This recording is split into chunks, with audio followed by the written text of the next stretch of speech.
porque en verdad, por las cosas que pasan y por el estudio de la palabra de Dios, me siento muy gozoso. Gozoso porque yo quería enumerar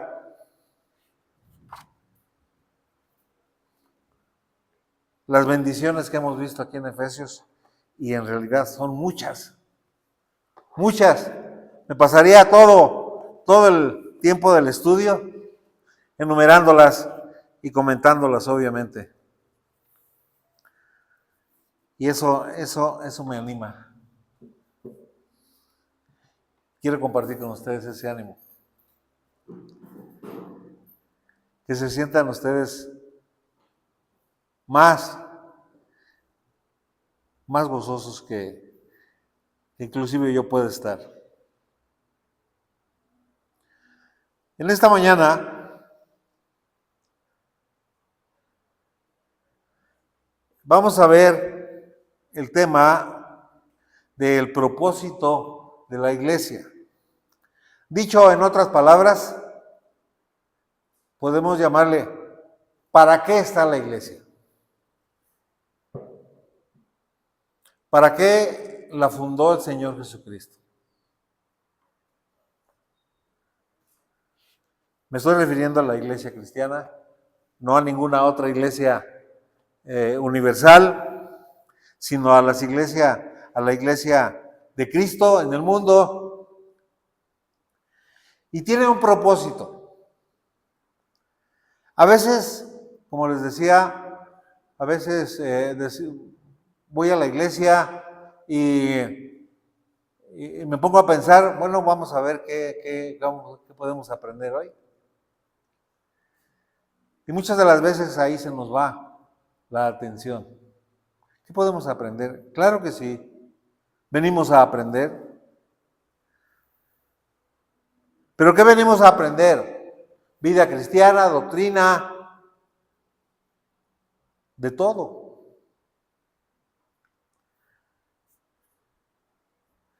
Dice la palabra de Dios, les pido que vayan ahí por favor, en el capítulo 3 de Efesios, versículo 10.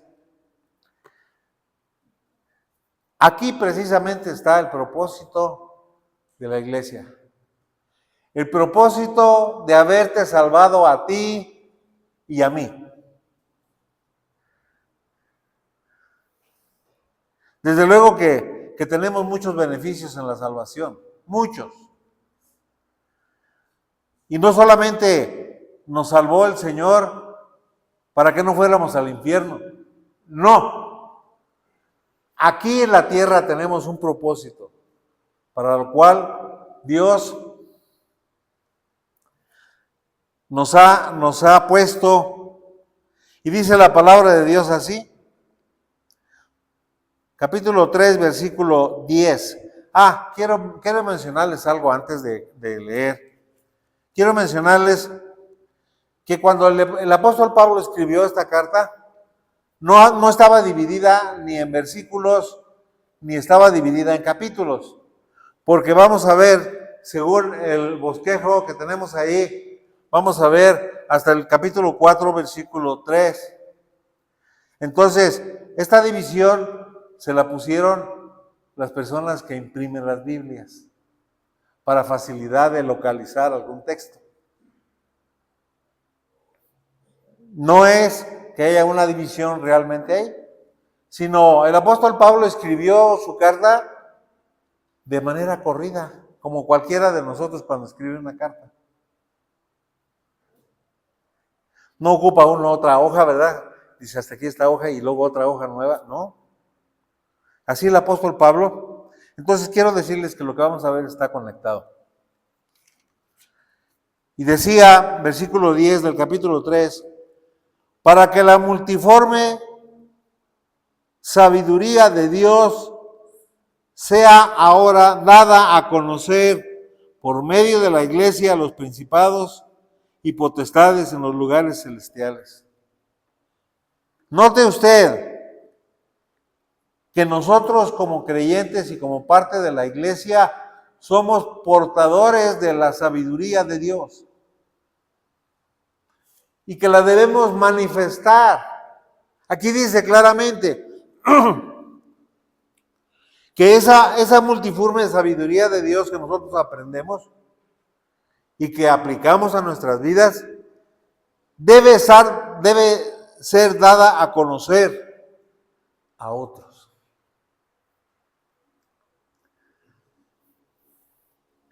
Y ese propósito de la iglesia es como, para que usted pueda tener una idea más concreta, más exacta. ¿Usted conoce los aparadores? Sí, ¿verdad? En las tiendas hay aparadores para exhibir la mercancía. Y si usted pasa por una casa de modas y ve un vestido que está arrugado, no, si lo llega a ver así, si usted, claro, no, eso está fuera de lugar, pero yo estoy diciendo que si usted viera en ese aparador un vestido, llámele un vestido de novia, ya ve que son blancos, y que lo viera todo manchado de lodo, o que lo viera todo arrugado, descosido de algunas partes, yo le pregunto, ¿se le antojaría comprarlo? No, obviamente que no. Es una pregunta retórica. La respuesta ya la sabemos. No. Pero si lo viéramos al contrario, si viéramos ese vestido impecable, bien planchado, bien arreglado, las casaderas podrían decir, sí, yo quiero ese. Las niñas cuando las llevan a que les compren un vestido, ahora hay unos vestidos bien raros, hay unos vestidos de color morado, hay unos vestidos así casi negros, unos colores bien, y para niños así, niños pequeños hasta de 5 hasta 12 o 13 años, y sin embargo les llama la atención. ¿Y saben por qué le llama la atención? Porque es la moda. Las muñecas que sacan las Barbies ahora tienen unos colores bien raros. Hasta parecen muertes. Yo no sé si sacaron unas Barbies muertecitas, así que tienen hasta cosidos los labios con hilo. Y un color como si fueran pambazos, así. ¿Les ha visto esos? ¿No ha visto ese tipo de muñequitas? Las niñas quieren eso. Porque lo ven ahí en el aparador. ¡Es la moda! ¡Yo quiero una de esas! Pero volviendo al aparador, por ejemplo, ¿cómo se ve un suéter en un maniquí? Un suéter con un maniquí que no tenga una panza así como esta y que esté lisito así. El suéter se ve hermoso, se ve bonito. Y dice, ay, a mí me gustaría comprarlo. No se me puede olvidar, hace muchos años, como más de 50 años, compré un suéter, color verde, un verde un poquito más seco que el verde de la hermana. Es bueno, tantito más oscuro. Pero era un suéter marca Puritan. En ese tiempo eran de marca. Eran de marca. Obviamente eran caros. Pero me di ese gusto, lo compré. Todavía estaba soltero. Vivía en Toluca, Estado de México, hace mucho frío. Y un día me lo pidió prestado un compañero de ahí de la casa donde vivíamos. Y lo perdió. Eso dijo que lo había perdido. Hasta ahí quedó mi suéter. Pero recuerdo eso que lo vi tan bonito en el aparador, que dije, sí me lo compro. Pues hermanos, quiero decirles que eso es lo que Dios quiere. Dios quiere que la iglesia sea el aparador para el mundo. Que la gente diga, yo quiero ser como Henry. Una persona temerosa de Dios que no dice mentiras. Yo quiero ser como esa persona, esa hermana o esa señora que siempre está contenta. Que no se queja con todo el mundo. Y que tiene paz, que tiene esperanza. Dios quiere que nosotros mostremos al mundo que sí se puede. Que sí se puede vivir en paz. Ese es el propósito de la iglesia. Que el mundo vea que sí se puede. Por eso el apóstol Pablo se encarga de mostrar este misterio. Y dice, repite 2 o 3 veces que a él le fue dado la revelación de ese misterio, que es la iglesia. Porque antes no era así. Los judíos siempre se retraían. No sé, después empezaron los fariseos a exhibirse, pero exhibirse nomás por fuera, con sus vestidos largos y ostentosos. Por eso dice el apóstol Pablo en el versículo 11, conforme al propósito eterno que hizo en Cristo Jesús nuestro Señor. Mostrar esa iglesia, una iglesia, en otros pasajes de la palabra también dice que debe ser una iglesia limpia, bien planchada, como si fuera una novia, para que se antoje al mundo. Para que te pregunten a ti y a mí, oye, ¿por qué tú siempre estás contento? ¿Por qué no te afecta y no te quejas de las cosas que suceden? Todos nos quejamos, todos. Pero no debe ser así. Debemos mostrar al mundo que tenemos esperanza. Que un día, como dice el canto, un día estaremos cara a cara con el Señor. Y todo lo que sucede aquí sí es importante. Más, por ejemplo, ahorita que mañana entran los niños a la escuela y hay personas que no tienen para comprarle todos los útiles que les piden. Los niños se enojan. Mamá, es que no me van a dejar entrar a la escuela, que porque no llevo hasta todos los lápices, ni que vayas a usar todos los lápices. Pero así pasa. Y las mamás, sobre todo las mamás, se angustian porque sus hijos no tienen todo lo necesario. Y digo las mamás porque a veces los papás, no digo que no se preocupen, sí se preocupan, pero las mamás son más preocuponas, porque las mamás son las que llevan a los niños. Pero, hermanos, Dios quiere mostrar a todo el universo la sabiduría de Dios. Porque cuando una persona que no conoce de Dios ve a un cristiano, vea a alguien que es envidiable, que diga, a mí me gustaría ser como tal persona. Oye, ¿y por qué? ¿Por qué tú no te preocupas por esas cosas? Oye, ¿y por qué tú nunca te peleas? Yo nunca he visto que tú tengas un altercado con alguien. Claro, todos hemos tenido peleas, pero no debe ser lo normal.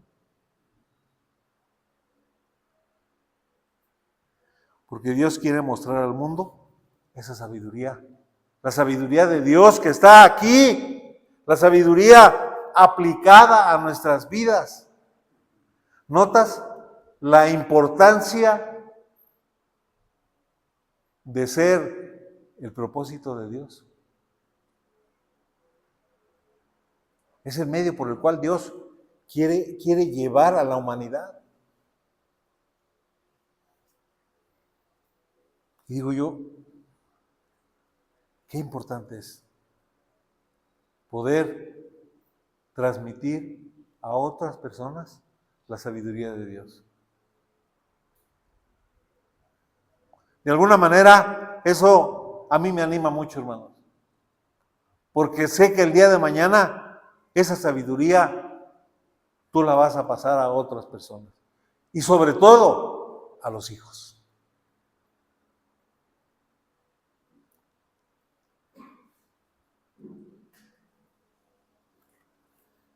Entonces, hermanos, recuerde, la iglesia es el escaparate para el mundo.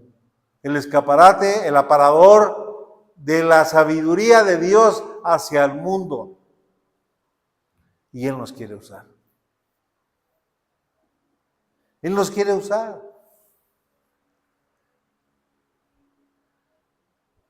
Ahora,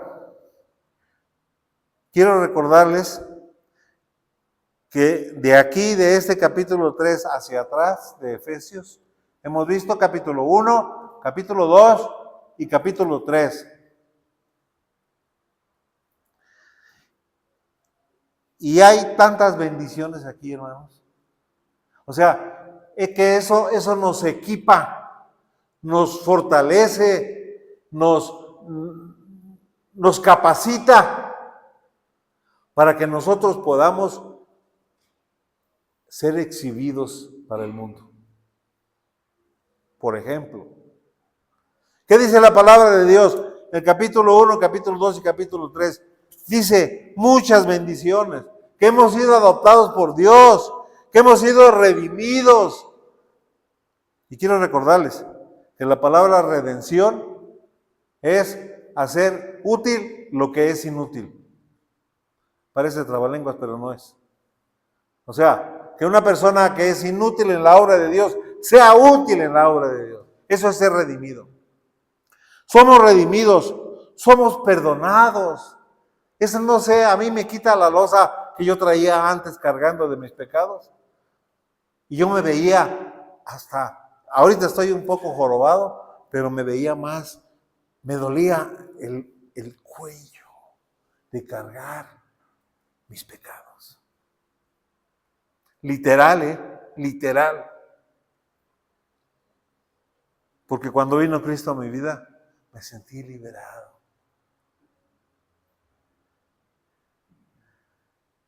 Somos ciudadanos celestiales. ¿No le anima eso? Ciudadanos celestiales. Vivimos en este mundo, sí, porque aquí nacimos, pero no somos de aquí. Nuestro hogar está en el cielo. Nuestro verdadero hogar está en el cielo. La palabra de Dios se cansa de decir muchas veces que veamos a lo celestial. Lo material sí lo debemos de ver y tomar en cuenta, pero esa no es la meta. La meta es estar con el Señor cara a cara como cantamos. ¿Recuerda? Que tú y yo estemos completamente seguros que cuando muramos vamos a estar en la presencia del Señor.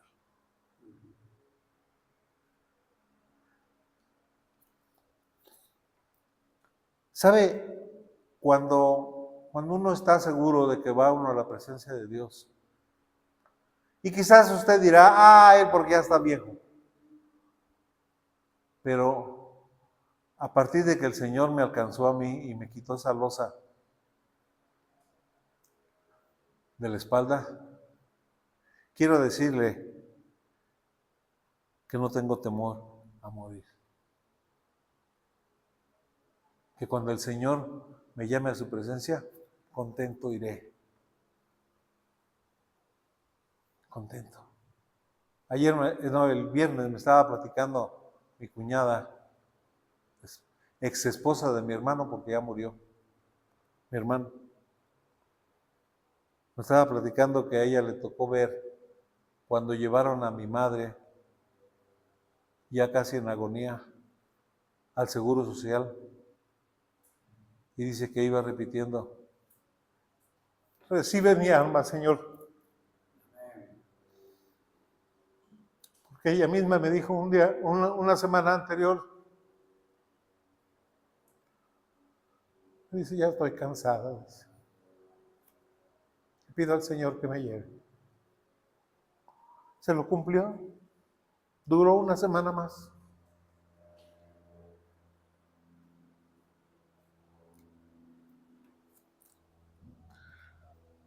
Eso no estaba aquí en el script. No quería tener emociones que nos distrajeran. Pero hermanos, cuando tenemos esa esperanza, sí debemos ocuparnos de las cosas materiales, de las cosas de este mundo, pero en segundo orden, que no sean las que nos mandan la clase de vida que debemos vivir, sino sean las cosas espirituales. Todas esas bendiciones espirituales que tenemos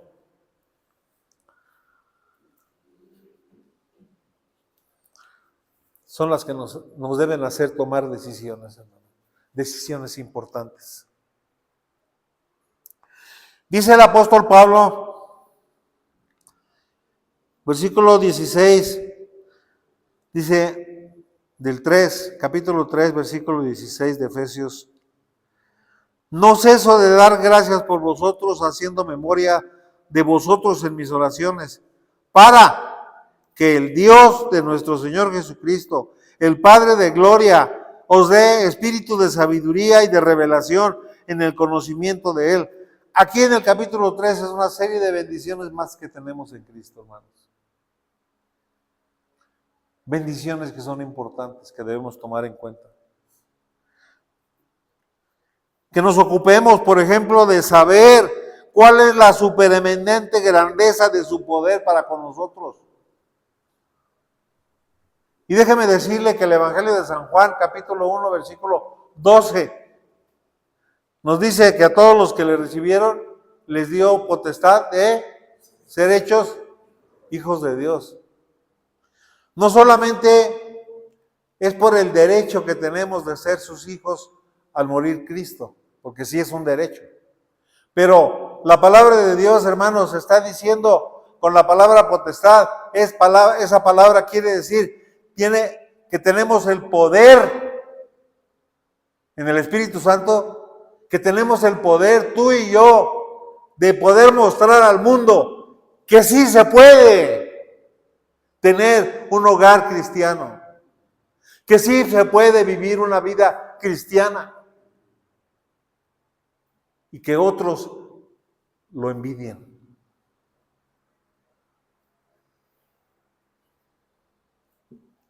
Y dice el apóstol Pablo en el capítulo 4, aquí hay una frase compuesta de dos palabras que dice, yo pues. ¿Por qué usó esa palabra? Pues. Tiene mucho significado.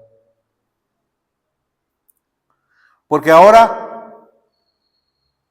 está mencionando el apóstol Pablo, yo pues, preso en el Señor, os ruego que andéis como es digno de la vocación con que fuiste llamados, en virtud de todas esas bendiciones que tenemos en Cristo, que son muchas y son muy importantes.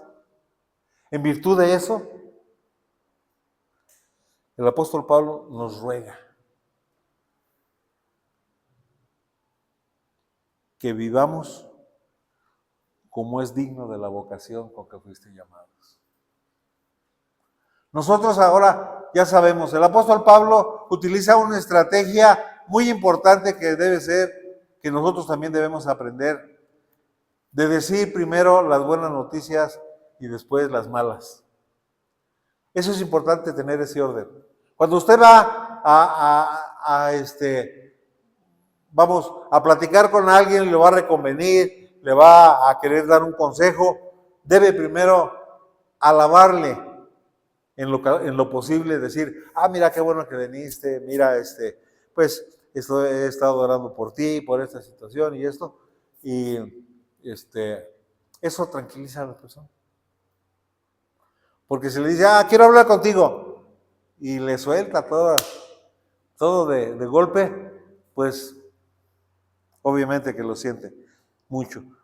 Por eso el apóstol Pablo dice, yo pues, en virtud de todas las bendiciones espirituales que tienes en Cristo, ¿cómo debes vivir? ¿Cómo dice aquí que debes vivir? ¿Cómo? ¿No los oigo? Dignamente.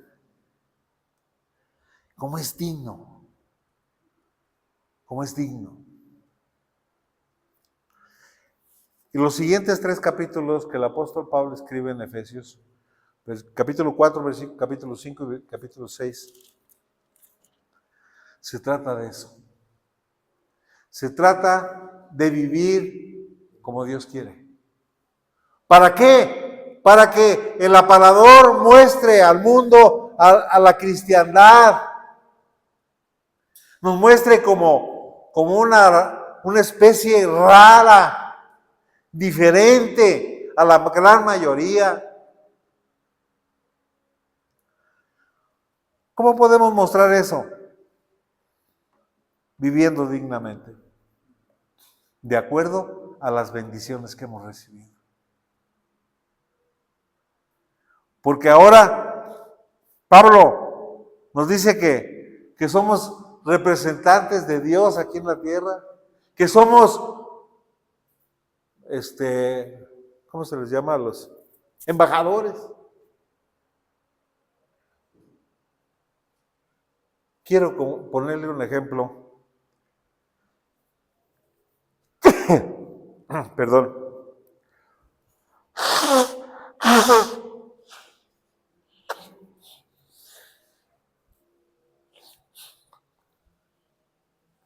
Quiero ponerle un ejemplo de un embajador que no creo que pueda dar honra al país de México. Quizá me equivoque. Acaban de nombrar a un embajador que antes era comentarista de televisión. Se llama Genaro. Se me fue el apellido. No lo tenía aquí apuntado. Se llama Genaro, pero ¿sabe qué? Es gay. Él lo mencionó, él lo reconoció. Sin embargo, ahora se metió a la política y fue nombrado embajador. ¿Ustedes creen que sea un digno embajador de México? ¿Qué piensan? ¿Verdad que no? Un digno embajador de México debe de andar a la línea, porque está representando a un país. Debe de traer esos zapatos boleados, debe de vestir un traje, porque es digamos, el protocolo. Uno de los protocolos que se dio en la iglesia es de que todos los predicadores usaran corbata. Es bueno, yo no digo que no es bueno. Pero ¿sabe? Yo tengo tantas verruguitas aquí en el cuello que me molestan. Por eso yo no uso la corbata. Pero trato de ser un digno representante del Señor.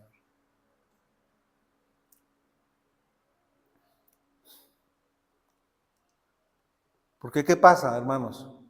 ¿Qué pasa si entra una persona desconocida y me ve que yo traigo unos zapatos todos raspados, el pantalón todo arrugado, lleno de tierra? Cualquier persona que venga aquí dice, qué descuidado. ¿No cree?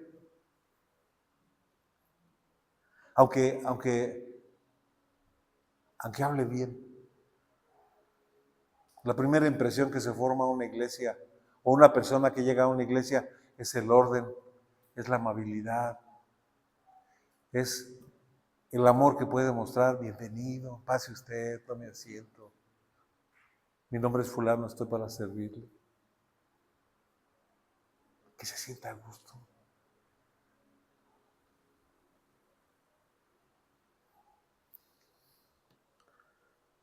Os ruego que andéis como es digno de la vocación con que fuiste llamado. La palabra andar, el apóstol Pablo le da el sentido de vida, de vivir. De vivir. ¿Cómo entonces debería ser nuestra respuesta a este ruego que el apóstol Pablo hace? A este ruego que Dios hace por medio del apóstol Pablo. Porque la palabra de Dios es inspirada. Y nos ruega a nosotros que vivamos como es digno de la vocación con que fuimos llamados.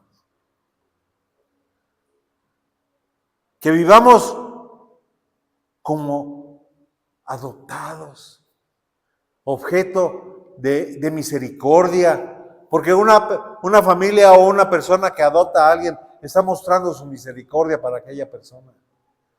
Y el adoptado debe mostrar ¿qué? ¿Qué debe mostrar? ¿Cuál?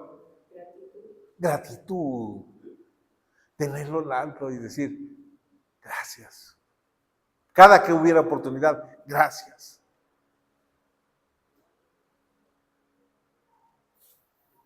Como redimidos, gracias Señor porque me estás capacitando. Porque ocupas a otros hermanos, a otras personas, ocupas tu palabra para que yo crezca espiritualmente. Perdonados, sin la losa. Ciudadanos del cielo, miembros de la familia de Dios.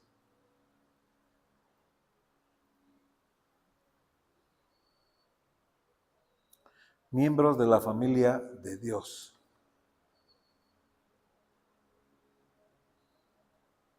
Además, fuimos sellados con el Espíritu Santo, ¿no es cierto? No tenemos el Espíritu Santo que nos da ese poder de decisión, de tomar sabias decisiones de acuerdo a la palabra de Dios. Lo tenemos, hermanos. Aunque a veces nuestro cuerpo se niega a hacer la voluntad de Dios. ¿Verdad, Henry? Que a veces los domingos no queremos levantarnos temprano. Porque nos hemos tardado mucho tiempo en la mañana, el día anterior, jugando, hablando con los amigos, la milonga, como dijeran los argentinos. Y el domingo en la mañana, ándale que ve, ay, tengo sueño. Yo ya viví esa etapa, no es nueva para mí, ya la viví yo.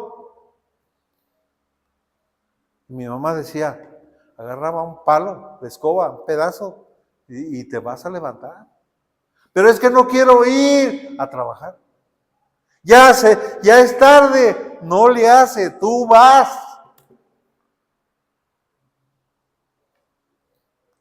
Y me llevaba, yo tenía 12 años, me llevaba hasta que veía que entraba yo en el taller, se iba. ¿Y sabes qué? Se lo agradezco. Le agradezco mucho a mi madre, que se preocupó por mí.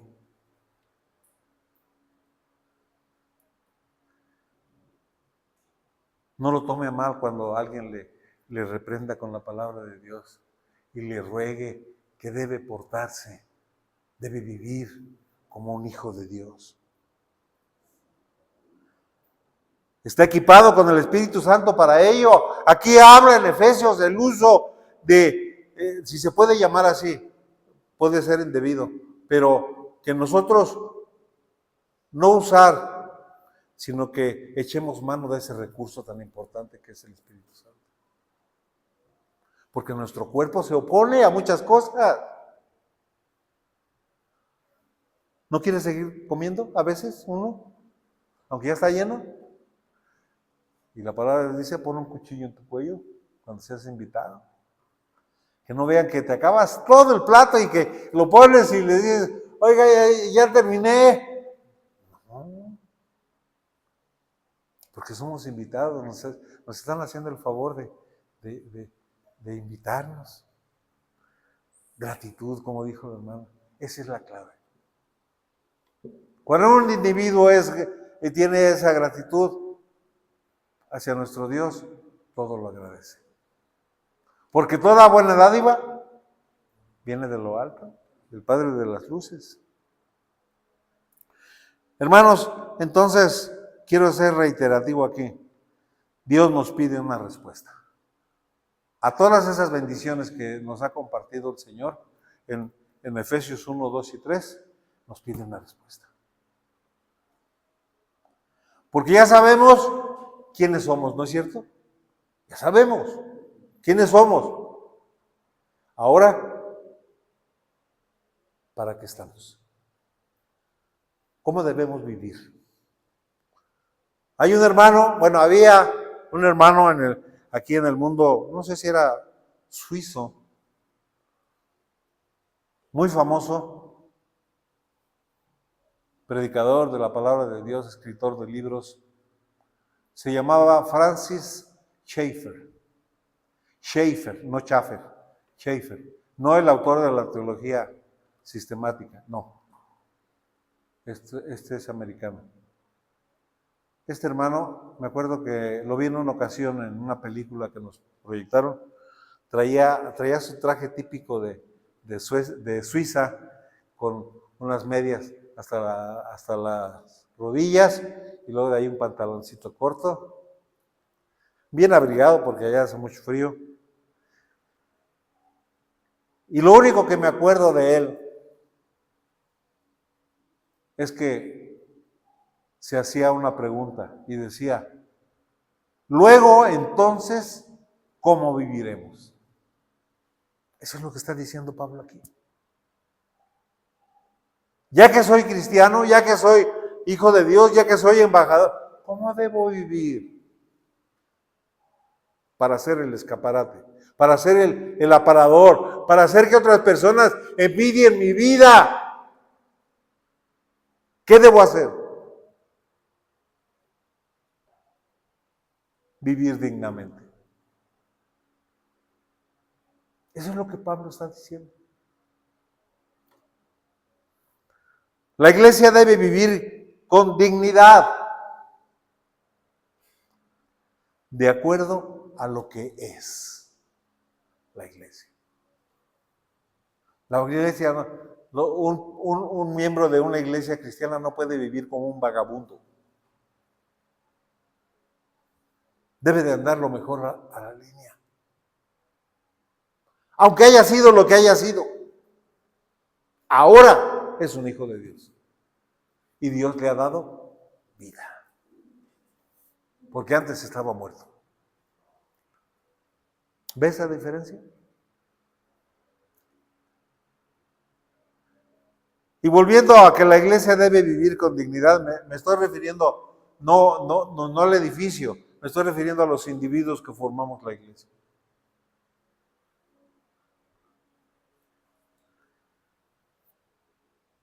Tengo una ilustración.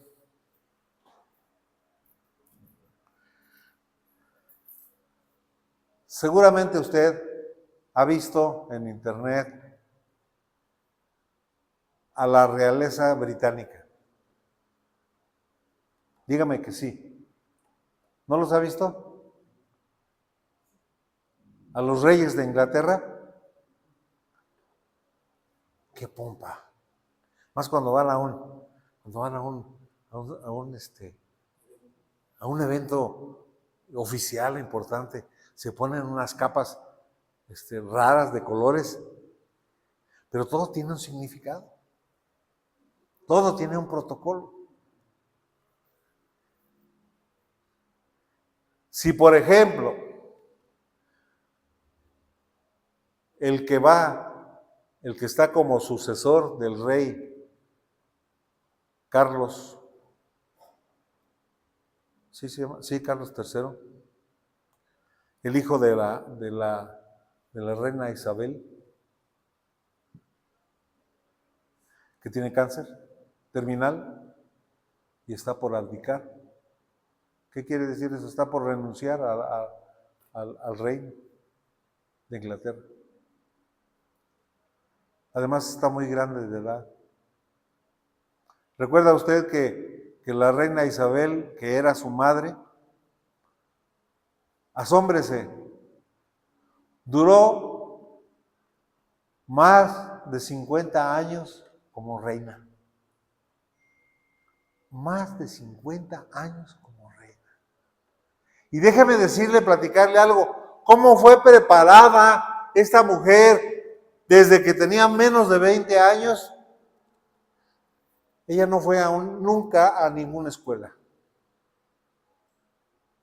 Fue preparada especialmente con maestros en su casa para ser reina, para ser un símbolo de su país. A mí me llama la atención en las fotografías que he visto de cómo la reina Isabel se conducía. Siempre traía en su mano izquierda una bolsita chiquita. Nunca usaba bolsas grandes. Siempre usaba sombrero, del mismo color que su traje.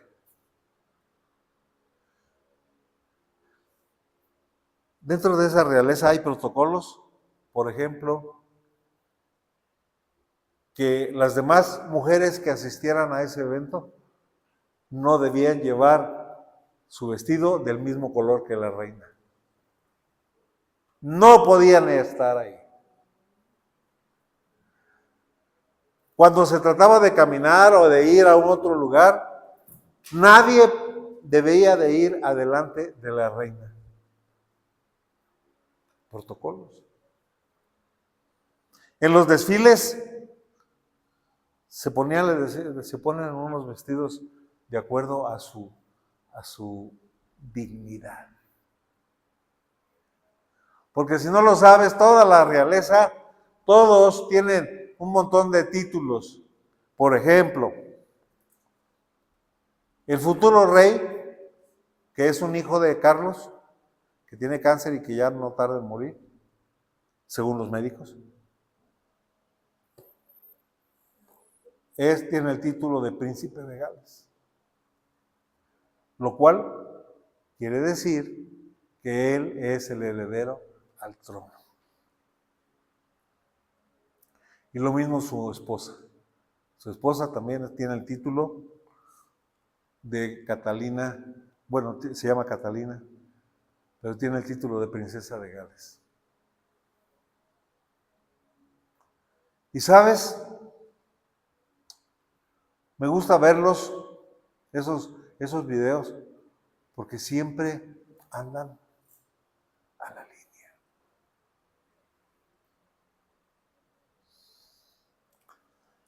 Usted ha de decir, pero es que ellos son príncipes, no les cuesta nada. Sí les cuesta. Las niñas tienen que vestir de cierta manera. Las princesas, los príncipes, los hijos de ahora de Guillermo, que es el heredero al trono, tienen que vestir de cierta manera. Asómbrese, el hijo más grande del heredero al trono no puede viajar en el mismo avión que su padre. ¿Por qué? Porque si el avión se cae, se acaba la dinastía. Entonces siempre tiene que asegurar un heredero. El hijo no puede viajar en el mismo avión que su padre. O sea, son protocolos. Con esto no quiero cansarles, pero quiero decirles una cosa antes. Quiero decirles también que hay familiares de la realeza que han renunciado a ser de esa manera. No, yo quiero, tengo mis negocios y yo voy a atender mis negocios. Yo no quiero andar metido ahí entre toda la grilla. Hay familiares, por ejemplo, hay primos que tiene el heredero al trono, hay primos que han renunciado a todo eso, porque no quieren ocuparse de sus negocios.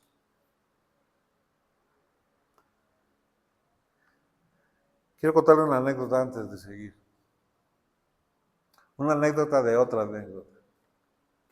Hubo en la realeza británica un lord, un señor o sí, se llaman lores. Este lord se llamaba Sir Walter Raleigh. Tenía ese nombre de cigarro. Había una necesidad, en ese tiempo parece ser que estaba la reina Victoria, pariente, antecesora de Isabel, antecesora de tatarabuela de los que están ahora.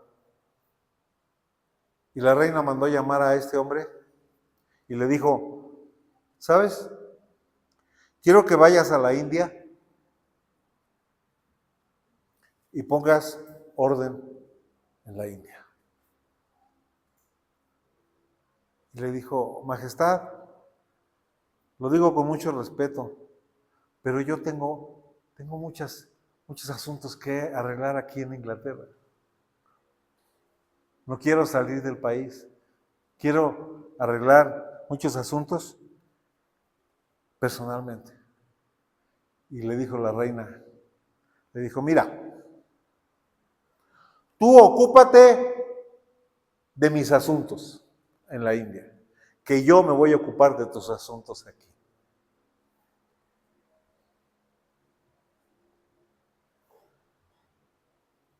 Y sí fue, puso orden, fue gobernador de la India, mientras la reina se encargaba de sus asuntos aquí. Con esto quiero decir, hermanos, que muchas de las veces tenemos asuntos personales que atender y no tenemos tiempo de darle al Señor un tiempo de servicio. Y se aplica a nuestras vidas, porque Dios nos puede decir, como dijo la reina Victoria, tú ocúpate de mis asuntos, de ser el escaparate, de ser el aparador, de ser un miembro de la iglesia que viva dignamente, ocupado, sirviendo, que yo me voy a ocupar de todos sus asuntos. Asuntos físicos, financieros, que son los más relevantes hasta ahorita para el individuo. Se nos hace imposible, porque decimos, es que yo tengo que, como dijo este señor, yo tengo que ocuparme de mis asuntos para que funcionen. No. El Señor nos dice a cada uno de nosotros que nos ocupemos de sus asuntos. Y Él se va a ocupar de los nuestros. Él se va a ocupar de darnos salud, de hacer prosperar el salario que recibimos, de las relaciones personales, de todo, para que no estemos preocupados por eso.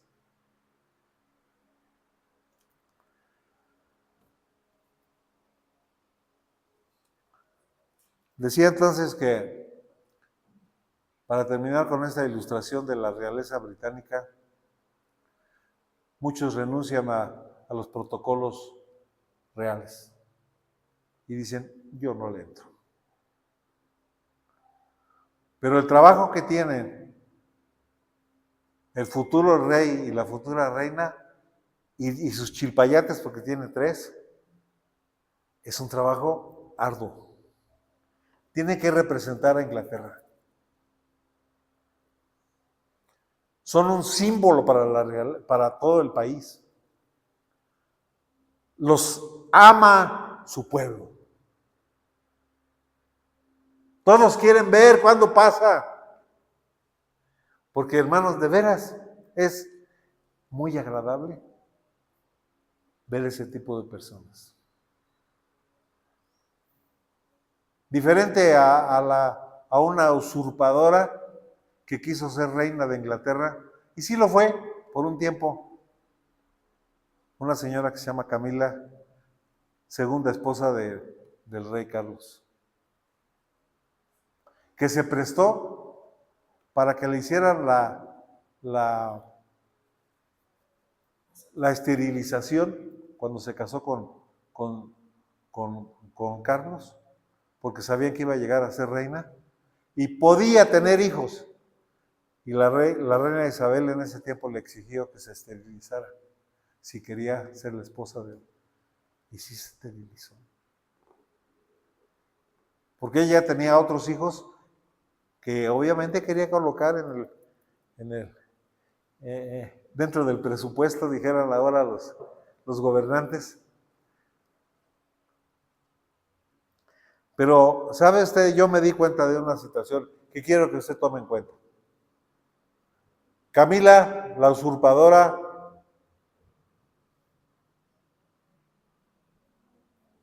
tenía una actitud negativa. Todo le molestaba. A todo mundo regañaba.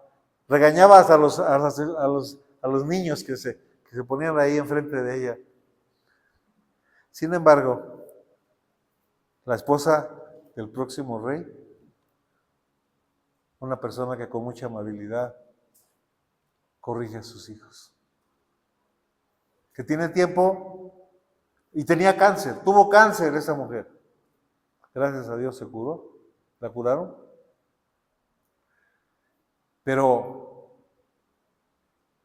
la forma en que saludaba a la reina, a la abuela de su marido, con mucha reverencia, siendo una princesa.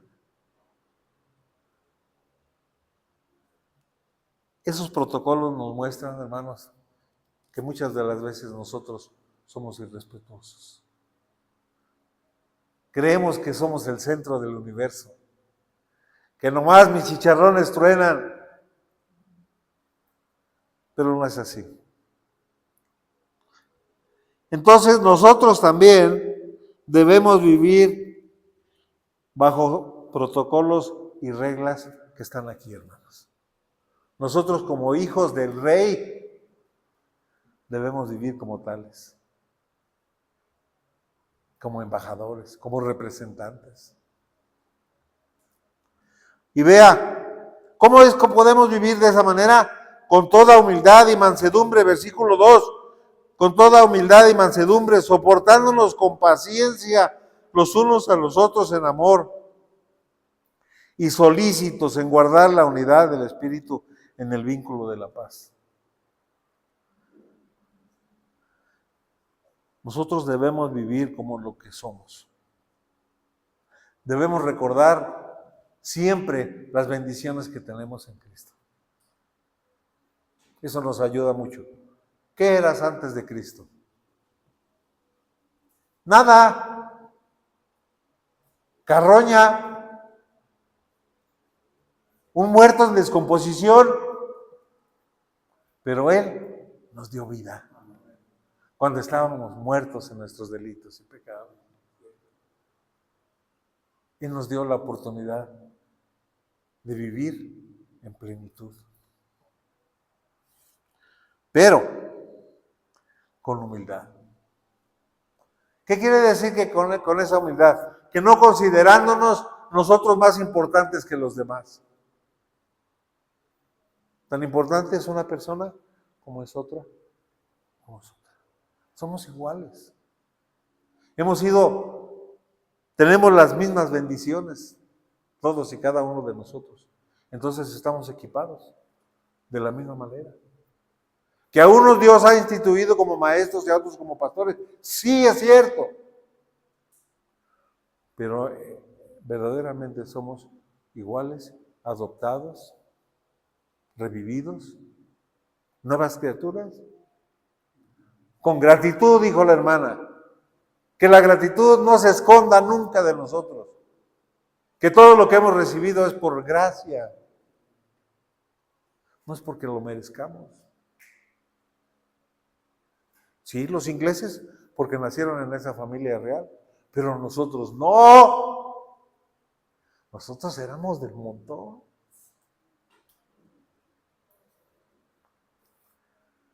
Y entonces debemos tener humildad, reconociendo a los demás como mayores a uno mismo. Mire lo que dice Filipenses capítulo 2. Aquí está un ejemplo claro. Filipenses capítulo 2, versículo 3. Digo, capítulo 2, versículo 3. No hagáis nada por contienda o por vanagloria, antes bien con humildad, estimando cada uno a los demás como superiores a él mismo. No mirando cada uno por lo suyo propio, sino cada cual también por lo de los otros.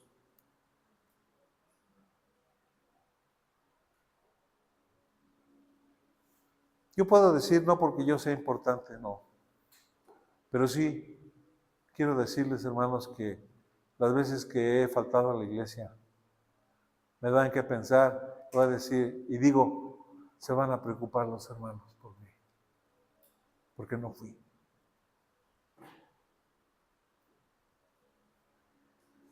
Por eso procuro no faltar. Porque sé que soy necesario en el cuerpo. Aunque sea el dedo del pie chiquito, el dedo chiquito del pie. Aunque sea eso. Pero soy parte del cuerpo de Cristo. Con humildad, no sentirnos más importantes. Hermanos, yo quiero decirles que para mí, el predicarles la palabra de Dios, compartirla con ustedes, no me da más importancia. Al contrario, debo esforzarme en prepararme más en toda la semana para poderles compartir a ustedes lo que dice la palabra de Dios. Porque es para nuestro bien.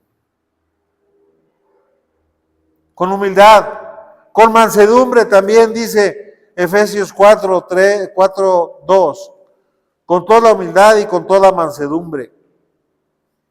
¿Qué es la mansedumbre? ¿Usted ha visto un potro, un caballo que nunca ha sido montado? Que está en plenitud de fuerza y que corre solo. ¿Qué sucede cuando llega alguien a montarlo que nunca lo han montado a ese caballo? ¿Qué sucede?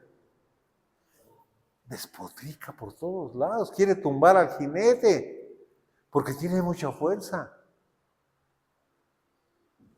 Pero cuando ya está domado aquel animal, con dos cordones, lo lleva por donde quiera. ¿Disminuyó su fuerza del caballo? No. Simplemente el caballo aceptó al jinete. Y nosotros debemos aceptar las autoridades que Dios ha puesto para nosotros. Con mansedumbre. No respingar por todo. O sea, eso es lo contrario. ¡Ay, otra vez esto! Otra vez lo mismo. ¡Ay, otra vez esto! Otra vez arroz. Ojalá ya haya arroz todos los días. A mí me gusta mucho el arroz. Mansedumbre, como Moisés. No vamos a ir ahí a la cita, pero si le quiere apuntar, es Números capítulo 12, versículo 3. Ese es como Moisés. ¿Sabe? Es el ejemplo. Dice la Biblia que no había ningún manso en la tierra como él. Números, por si lo quiere buscar, Números 12, 3. Sufrió Moisés, sufrió las calumnias y la murmuración de sus hermanos. Por acá decían, no, ¿cómo es posible que Moisés sea el único, que él tiene la palabra de Dios y que Dios se le habla a él y a nosotros no? ¿Que a nosotros no nos habla también? Dijeron sus hermanos. Nosotros somos iguales de importantes que Él. Y se pusieron al brinco. ¿Y sabe qué hizo Dios?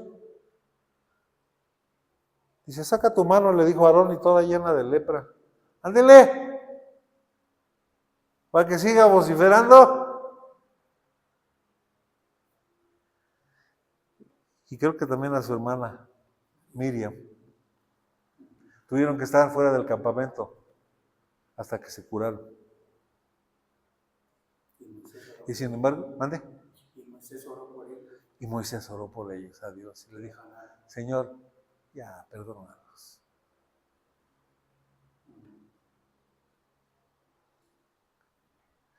No como dijo un comentarista de televisión ahora que dizque golpearon es que se dieron de golpes ahí unos fulanos. Y los dos son las víctimas. Y dijo un comentarista, ¡qué bueno! Se lo ganó, ya se lo merecía. No, esa no es mansedumbre. Es un ejemplo de lo que no es mansedumbre.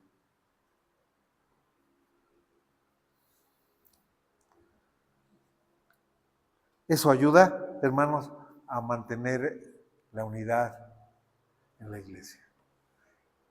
El ser humildes, el ser mansos, con mucho brío, pero para el trabajo, no para pelear.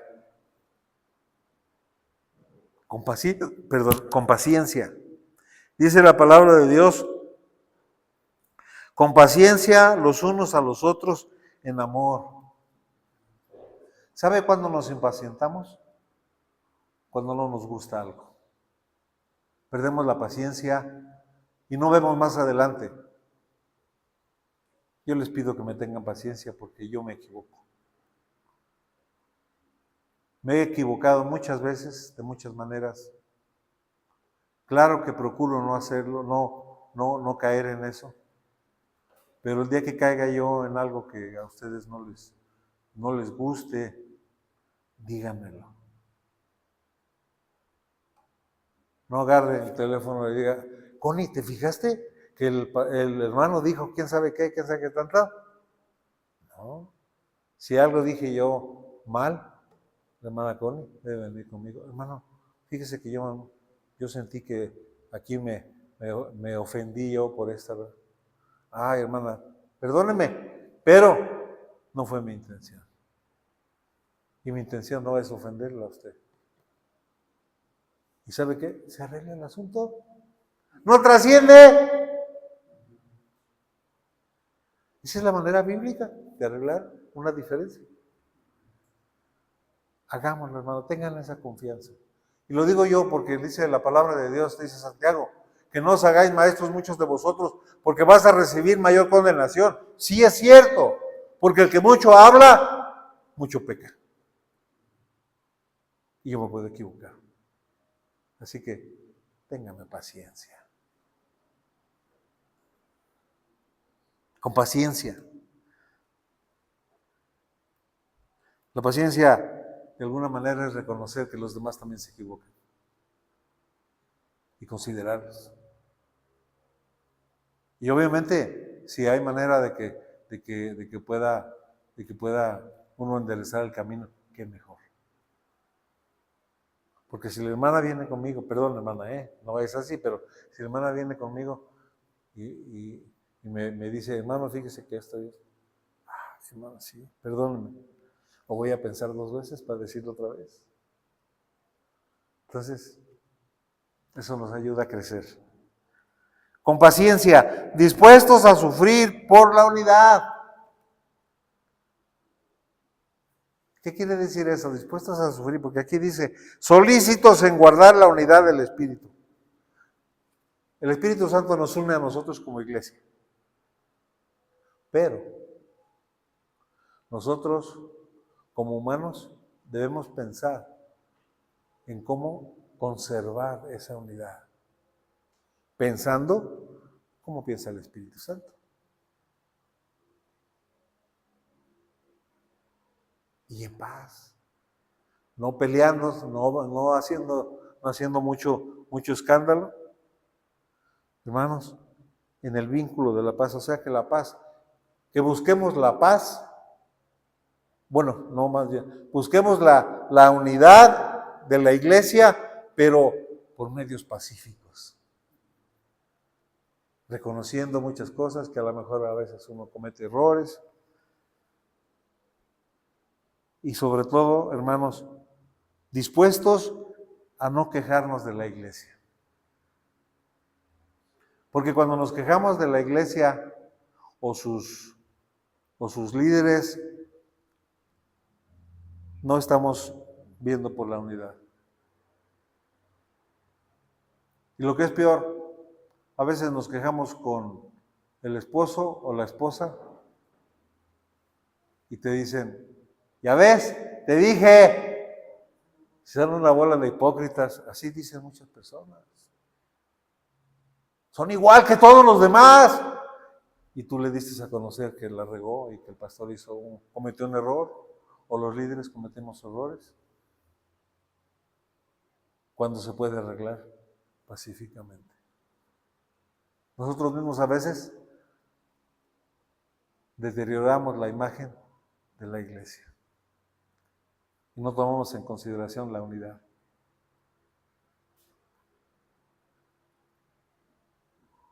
Solícitos en guardar la unidad del Espíritu en el vínculo de la paz. Hermanos, esta debe ser nuestra respuesta a todas las bendiciones que hemos recibido del Señor. De esa manera es tratar de vivir dignamente, conforme al llamado con que hemos sido llamados nosotros.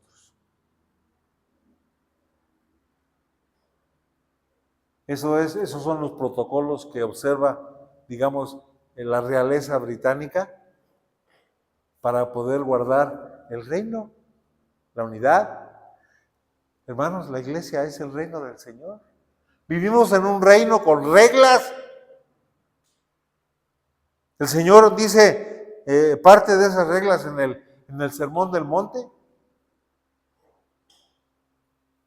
Ahí habla de la paciencia, habla de la humildad, habla de la mansedumbre, de cómo debemos vivir dignamente. Pero debemos comenzar, como decía la hermana, con gratitud. La gratitud nos va a llevar a la humildad y luego a la mansedumbre y después a la paciencia, guardando así la unidad de la iglesia, para que seamos dignos representantes de Dios en este mundo. Oremos. Señor, te damos muchas gracias, porque tu palabra es verdad, tu palabra nos ayuda, nos equipa a cumplir con el propósito que tú tienes de nuestras vidas. Seguramente tú te preguntarías algún día, ¿y para qué voy a la iglesia? ¿Para aprender? ¿Para capacitarme? ¿Para echar mano de esas bendiciones con las que hemos sido bendecidos en Cristo? Echar mano de ellas y que otras personas anhelen ser parte de esta familia tuya, Señor. Gracias, porque es un gran privilegio, mayor que la de los reyes y las princesas, mayor que cualquier otra cosa en el mundo, todas las bendiciones que tú nos has dado. No quiero enumerarlas para no tardar más tiempo, pero te doy gracias por todo ello. Espero que mis hermanos también reconozcan esas bendiciones que también les has dado a ellos. Te lo ruego en el bendito nombre de Cristo Jesús. Amén. Que Dios les bendiga, hermanos.